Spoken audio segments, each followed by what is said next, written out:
इस बात को ख्याल रखना कि मैं हमेशा तुम्हारे साथ हूँ। इस बात को ख्याल रखना कि वो अकेला ना जाए। इस बात को ख्याल रखना कि तुम उससे कुछ नहीं खोगे। सो गाइज, इस प्रकार के सेंटेंसेस को हम हमारे डेली लाइफ में बहुत यूज़ करते हैं। इस प्रकार के सेंटेंसेस को हम इंग्लिश में कैसे कहेंगे, जहाँ पर हम फ्रेज यूज़ करते हैं इस बात को ख्याल रखना की।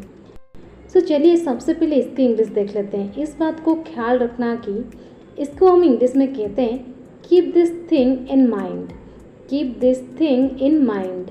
चलिए इसका कंप्लीट स्ट्रक्चर देख लेते हैं। पहले आप यूज़ करो कि keep this thing in mind, इसके बाद कंप्लीट सेंटेंस जो आप बोलना चाहते हैं। चलिए कुछ एग्जाम्पल के मदद से इसे और भी बेहतर समझने की कोशिश करते हैं। इस बात को ख्याल रखना कि मैं हमेशा तुम्हारे साथ हूँ। Keep this thing in mind that I am always with you. Keep this thing in mind that I am always with you. इस बात को ख्याल रखना कि तुम पार्टी खराब नहीं करोगे।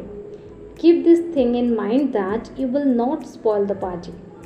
Keep this thing in mind that you will not spoil the party.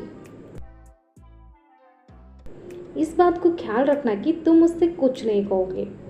Keep this thing in mind that you will not say anything to him. Keep this thing in mind that you will not say anything to him. इस बात को ख्याल रखना कि तुम परिवार के सबसे बड़े सदस्य हो। Keep this thing in mind that you are the eldest member of the family. Keep this thing in mind that you are the eldest member of the family. इस बात को ख्याल रखना कि वो अकेला ना जाए।